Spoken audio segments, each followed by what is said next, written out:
What if the greatest test of love wasn't about strength, or riches, or even grand romantic gestures?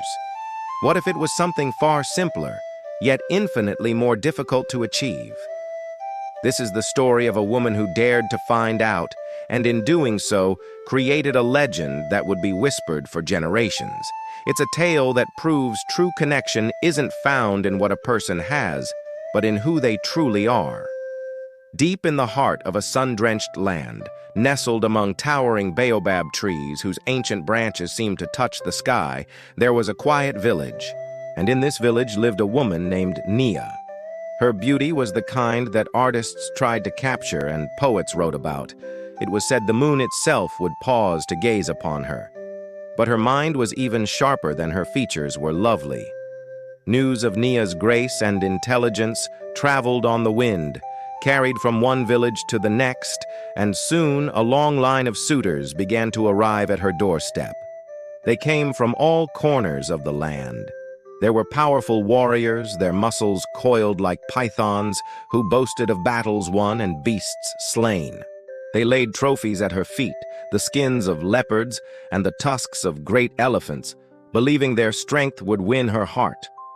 There were wealthy traders, draped in fine silks and dripping with gold, who presented chests overflowing with jewels and rare spices.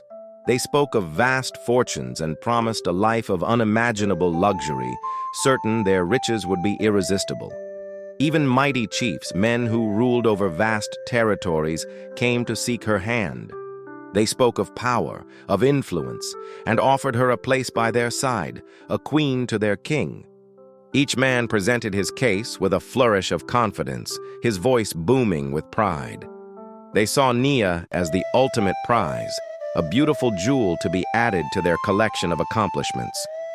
They tried to dazzle her with their worldly achievements, parading their strength, their wealth, and their status before her like peacocks displaying their feathers. But Nia listened to their grand declarations with a serene, almost distant smile. Her gaze seemed to look right through their boasts, searching for something deeper, something they weren't showing. For Nia held a secret in her heart, a truth known only to her. She was not looking for the richest, the strongest, or the most powerful man. She was waiting for something far more precious, a treasure that could not be bought or won in battle. She was waiting for the one whose heart was pure. Tired of the endless parade of ego and ambition, Nia knew she had to find a way to see beyond the masks these men wore. She needed a test, not of their possessions or their physical prowess, but of their character. And so, with the wisdom given to her by the ancestors, she devised a challenge, simple in its instruction but profound in its demand. She announced to all who would listen, any man who wished to marry her must come and live by her side for 7 days and 7 nights. During this time, he had to abide by 3 simple rules. He must not show anger no matter the provocation. He must not act with pride no matter his station, and he must not speak a single word of deceit. The first to accept the challenge was a celebrated warrior named Kyle. He was a giant of a man, his reputation preceding him like a drumbeat. He arrived with an air of absolute certainty, convinced that controlling his temper for a mere 7 days would be a small feat for a man who had faced down charging lions. On the first day, Nia asked him to help her mend a fishing net. Kyle, used to wielding a spear, fumbled with the delicate threads, his large fingers clumsy and slow. Villagers passing by chuckled softly, and Kyle's jaw tightened. On the 3rd day, a child accidentally spilled a gourd of water on his ceremonial loincloth. Kyle's face turned the color of a thundercloud, and though he held his tongue, a low growl escaped his throat. On the 6th day, Nia calmly pointed out that he had tied a knot incorrectly, a mistake that would let the fish escape. The public correction, simple as it was the final straw. Kyle's pride, wounded and festering, erupted. "I am a warrior, not a weaver," he roared, his voice echoing through the village. "This is no work for a man of my stature." And with that, he had failed. He left the village in a cloud of dust and fury, his anger plain for all to see. Next came a wealthy merchant, a man named Jafari, whose caravans were famous across the land. He arrived dripping in gold, so sure of his success that he brought wedding gifts with him. He scoffed at Kyle's failure. "Anger is the tool of brutes," he said smoothly. "A man of sophistication like myself is above such base emotions." For the first few days, Jafari was the picture of calm. He endured the simple village food without complaint and even smiled when asked to carry water from the river, a task he hadn't performed since he was a boy. But Nia's test was subtle. She asked him about his travels, and he spun grand tales of his clever bargains and the foolish men he had outwitted. He spoke of his wealth not as a blessing, but as proof of his superiority. On the fifth day, Nia asked him to help a poor widow whose roof was leaking.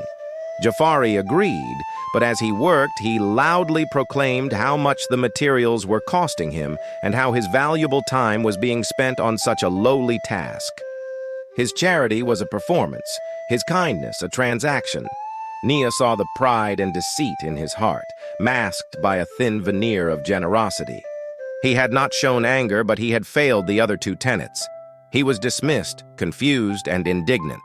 One by one they came, and one by one they failed. Hunters, chiefs, scholars, and craftsmen, each was tested and each was found wanting. Some fell to anger, others to pride, and many to the casual lies they told to inflate their own importance. The village began to whisper that Nia's test was impossible, that she was destined to be alone, for no man could be perfect for 7 whole days. Then, one evening, as the sun was setting, a humble farmer named Akin approached Nia's home.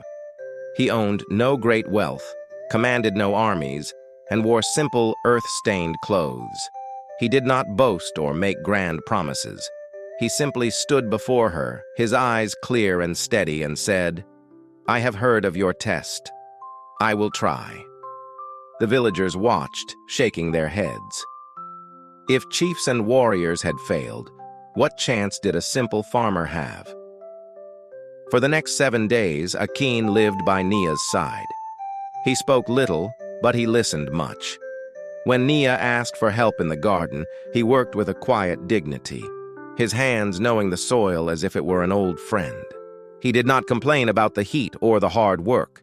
When a neighbor's goat ate the vegetables he had just planted, he showed no anger, simply sighing before calmly building a stronger fence.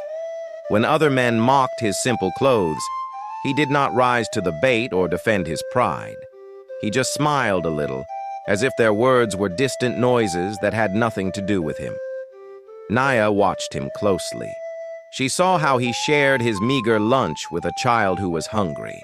She saw how he listened to the elders' stories with genuine respect, not feigned interest. He never spoke of his own good deeds or exaggerated his skills. His life was one of action, not words. His humility was not a performance. It was the very essence of his being. On the evening of the 7th day, the entire village gathered, their curiosity piqued. The sun bled orange and purple across the sky. Akin stood before Nia, just as he had a week before, calm and unassuming. Nia looked at him, and for the first time, her serene smile was filled with a deep, radiant warmth. She turned to the crowd and then back to Akin. Her voice, clear as a bell, rang out across the silent clearing. "For many moons, men have come offering me their strength, their riches, and their power. They offered me the world of flesh and stone. But this man," she said, her eyes locked with Akin's, "has offered me his spirit." She continued, "He has lived here for 7 days, and in that time, I have seen no anger in his heart, no pride in his actions, and no deceit on his tongue." A murmur went through the crowd. Nia smiled and said, "Finally, I have found what I was searching for. Not a husband of flesh, but a soul that mirrors mine." And so, the beautiful, wise Nia and the humble, patient Akin were joined. Their union became a legend in the village and beyond. It was a story told around firesides and sung by traveling storytellers, a timeless reminder to all who heard it. A reminder that true love, the deepest connection between two souls, is not a prize to be conquered by charm or strength or wealth. It is something far more sacred, something earned through the quiet virtues of humility, patience, and a heart at peace. Thank you so much for watching and staying with this story until the very end. I hope it brought a little bit of warmth and wisdom to your day. May God bless you. Don't forget to like this video and subscribe to the channel for more tales from the heart of Africa. We'll see you in the next story.